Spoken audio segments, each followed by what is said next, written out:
Good morning students. आप लोग कैसे हैं? आप लोगों की पढ़ाई कैसी चल रही है? बच्चों, अभी संपूर्ण देश वैश्विक महामारी कोरोना से लड़ रहा है। इस लड़ाई में निश्चित रूप से हमारी जीत होगी। आपके सहयोग से हम इस जंग को जीत सकेंगे। बच्चों, यह हमारे संयम, धैर्य और आत्मविश्वास की परीक्षा की घड़ी है और इसमें हमें सफल होना है। यह तभी संभव है जब हम सरकार द्वारा जारी किए गए सारे एडवाइजरी का पालन करें, यानी लॉकडाउन का पालन करते हुए घर में रहें, सुरक्षित रहें और निर्बाध गति से अपनी पढ़ाई जारी रखें। बड़ी खुशी की बात है कि आप इन नियमों का ईमानदारी पूर्वक पालन कर रहे हैं और अच्छे से पढ़ाई कर रहे हैं। आपकी ऑनलाइन पढ़ाई जारी है और सभी शिक्षक अपनी डेली रूटीन के अनुसार अपनी अपनी कक्षाएं ले रहे हैं और स्टडी मटेरियल भेज रहे हैं। तो आप बच्चे इसका लाभ उठाइए और उन स्टडी मटेरियल को आप अच्छे से पढ़िए, बार बार पढ़िए, अपनी कॉपी में उतारिए, समझिए। इसके बाद भी कोई दिक्कत होती है तो आप किसी भी समय किसी भी शिक्षक को कॉल करके उसे क्लियर कर लीजिए, कॉन्सेप्ट को क्लियर कर लीजिए। हम शिक्षकों को खुशी होगी कि आप पढ़ाई में इंटरेस्ट ले रहे हैं। बच्चों, मैंने क्लास 8 ज्योग्राफी में 3 चैप्टर संसाधन, पहला चैप्टर संसाधन, दूसरा भूमि, मृदा, जल, प्राकृतिक वनस्पति और वन्यजीव संसाधन तथा तीसरा चैप्टर खनिज और शक्ति संसाधन ऑनलाइन क्लासेस लेकर कंप्लीट कर दी है। मैंने अपने स्तर से हर संभव प्रयास किया है कि आपको सारे चैप्टर इंटरेस्टिंग और इजी लगे। इसके लिए मैंने आपको वीडियो, चैप्टर का क्वेश्चन आंसर और जिनके पास बुक नहीं है उनकी सुविधा के लिए NCERT बुक की इमेजेस भी भेज दी है। आप सबसे पहले प्रत्येक विषय की अलग अलग कॉपी बनाइए, उसमें जिल्द लगाइए, कवर कीजिए और डेट वाइज जो भी शिक्षक आपको स्टडी मटेरियल भेजते हैं उसको डेट वाइज आप अपनी कॉपी में लिखिए ताकि विद्यालय खुलने के बाद उसको सिस्टमेटिक तरीके से चेक किया जा सके। वैसे तो हम लोग डे बाय डे आप जो कुछ भी लिखते हैं उसको हम लोग चेक कर लेते हैं, लेकिन वो कोई रिकॉर्ड नहीं रहता है, इसलिए हम लोग विद्यालय खुलने के बाद कॉपी में उसको निश्चित रूप से चेक करेंगे। बच्चों, तो आज से मैं फिर रिवीजन शुरू कर रही हूँ। आज मैं रिवीजन करूँगी पहला चैप्टर संसाधन का। आप लोग पढ़ चुके हैं, बड़ी आसानी होगी समझने में। तो संसाधन चैप्टर की शुरुआत बड़े ही रोचक ढंग से एक अच्छी कहानी के द्वारा की गई है। मोना और राजू दोनों भाई बहन हैं, दोनों घर की सफाई कर रहे हैं और इस दरमियान वे घर की ढेर सारी वस्तुओं को देखते हैं, उनसे परिचित होते हैं, रूबरू होते हैं। जैसे वे टेबल देखते हैं, कुर्सी, कपड़ा, कलम, कंघी, बर्तन, गुलदस्ता, अलमारी, ये सारे सामानों को देखते हैं। तो मोना कहती है राजू से कि भाई, ये सब सामान तो बहुत उपयोगी है, इसे तो संभाल के रखना है। तब उनकी अम्मा कहती है कि हाँ, ये उपयोगी है, ये सारे सामान उपयोगी हैं, इसलिए ये संसाधन है। तब राजू के मन में यह प्रश्न उठता है कि ये संसाधन क्या है, संसाधन किसे कहते हैं। वह अपनी अम्मा से पूछता है कि अम्मा, वो संसाधन क्या है। तो बच्चों, अभी मैं आपको ये संसाधन को विस्तृत तरीके से समझाऊंगी। प्रत्येक वस्तु जिसका उपयोग आवश्यकताओं को पूरा करने के लिए किया जाता है संसाधन कहलाता है। हम एक उदाहरण के द्वारा इसको स्पष्ट रूप से समझ सकते हैं। जैसे जब आपको प्यास लगती है तो आप पानी पीते हैं, भूख लगती है तो भोजन करते हैं, अंधेरा दूर करने के लिए बिजली का उपयोग करते हैं, पढ़ने के लिए पुस्तक का उपयोग करते हैं, लिखने के लिए कलम का प्रयोग करते हैं। तो इन सभी चीज़ों का उपयोग आप अपनी अपनी आवश्यकता को पूर्ण करने के लिए करते हैं। तो जिनसे आपकी आवश्यकताओं की पूर्ति होती है वो आपके लिए उपयोगी है। अतः ये सारे सामान जिसका उल्लेख मैंने किया कि भोजन, पानी, बिजली, पुस्तक, कलम, ये सारे सामान आपके लिए उपयोगी हैं और इसकी उपयोगिता इन्हें एक संसाधन बना देती है। तो अब यहाँ प्रश्न ये उठता है कि कोई वस्तु संसाधन कैसे बनती है? कोई वस्तु है वो संसाधन कैसे बन जाती है?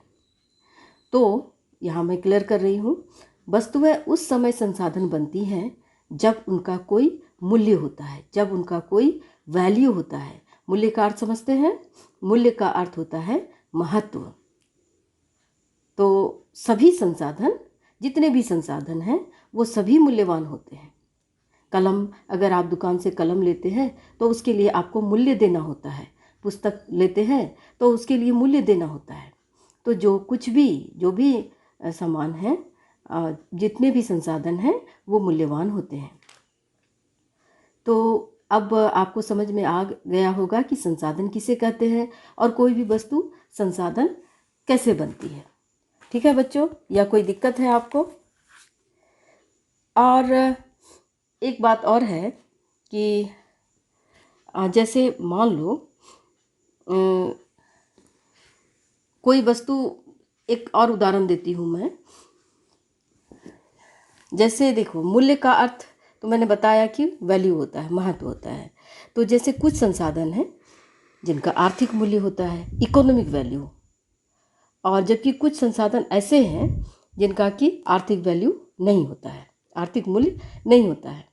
जैसे धातु है, धातु का आर्थिक मूल्य होता है, लेकिन जो एक नेचुरल सीनरी है, एक मनोरम भूदृश्य है, उसका कोई इकोनॉमिक वैल्यू नहीं होता है। परंतु ये दोनों संसाधन बहुत महत्वपूर्ण है और मनुष्य की आवश्यकताओं को पूरा करते हैं।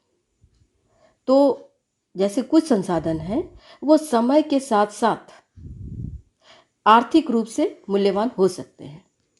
आपकी जैसे समय के साथ साथ इसको ये है कि जैसे दादी है, हमारी नानी है, तो ये लोग बहुत तरह की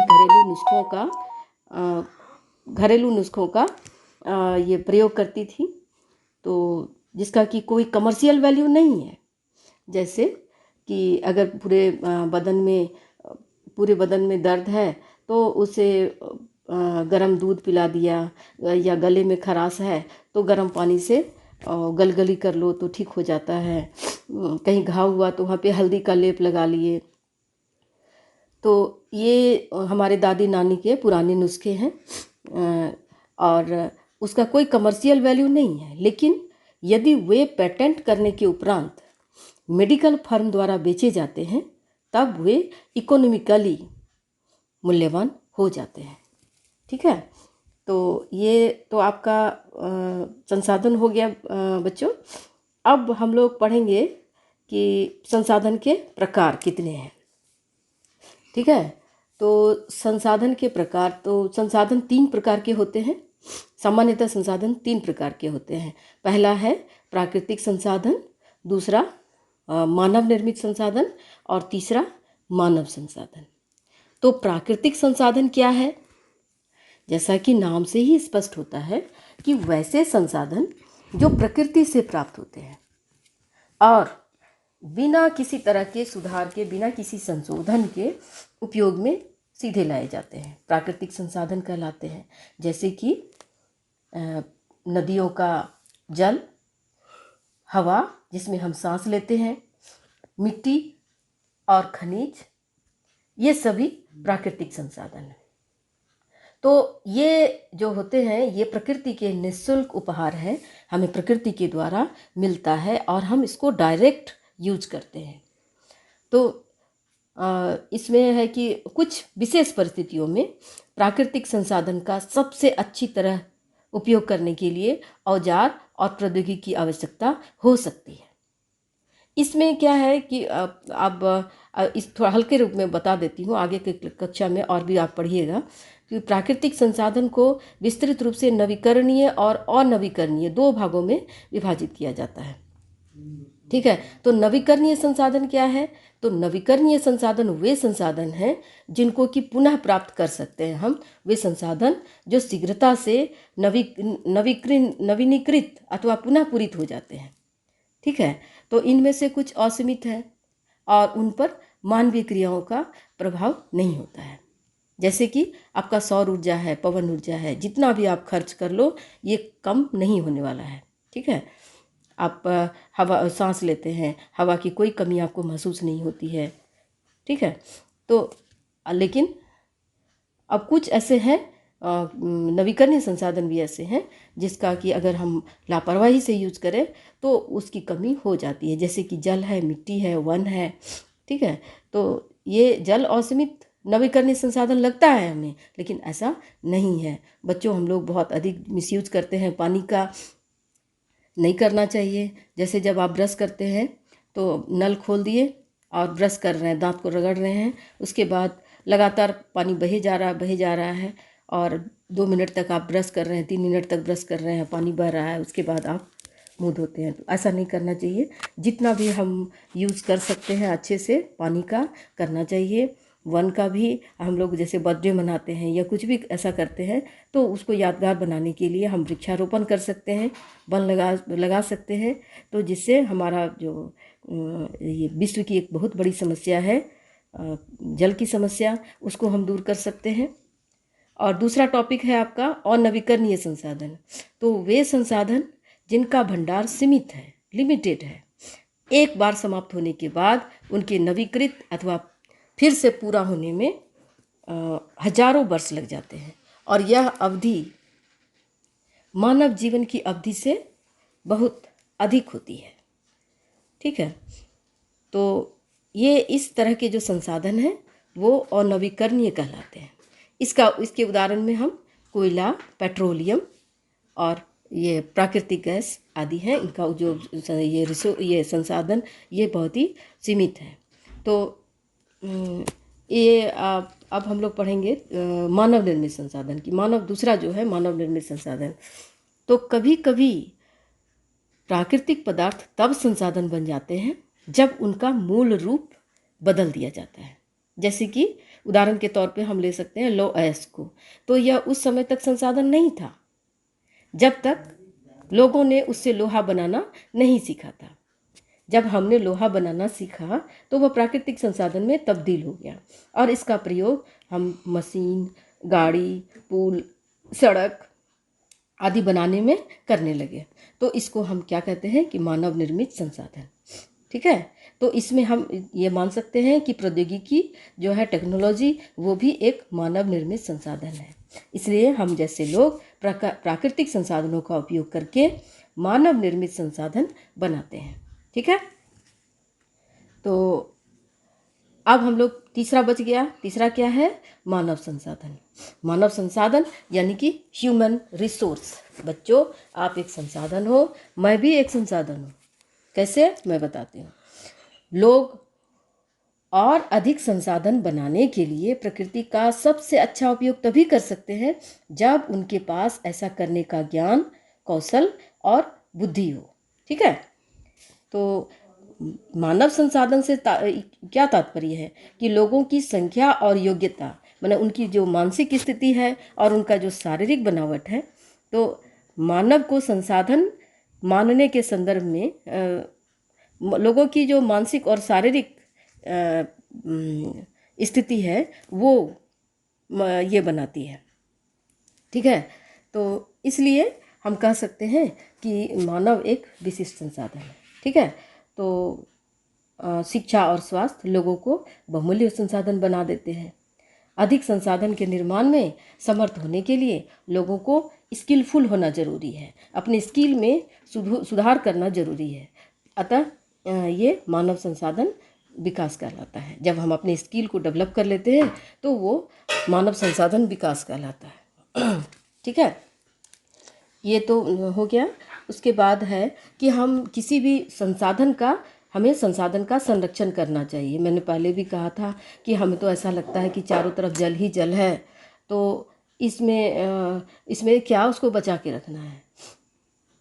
पैसा कौड़ी ये संसाधन है, पानी तो कोई संसाधन नहीं है, ऐसा हम लोग सोचते हैं। लेकिन भविष्य में अगर हम सोच समझकर इसका उपयोग न करें तो भविष्य में एक ऐसी स्थिति आएगी कि हमें पीने को पानी नहीं मिलेगा। ठीक है, तो संसाधन ये हमें पेड़ पौधे को भी बचा के रखना है, जल को भी बचा के रखना है, और इन संसाधनों का सतर्कतापूर्वक उपयोग करते हुए उन्हें नवीनीकरण के लिए समय देना है।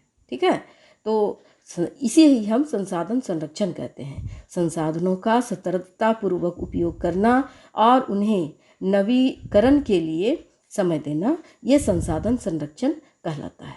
ठीक है, तो संसाधनों का उपयोग करने की आवश्यकता और भविष्य के लिए उनके संरक्षण में संतुलन बनाए रखना सतत पोषणीय विकास कहलाता है। ठीक है, तो हम लोग संसाधन का संरक्षण कैसे कर सकते हैं, ठीक है, ये जानना ज़रूरी है। तो इसके लिए क्या है कि इसका बहुत तरीका है। हम प्रत्येक व्यक्ति उपभोग को कम करके वस्तुओं के पुनः चक्रण और पुनः उपयोग द्वारा योगदान दे सकते हैं। ठीक है, तो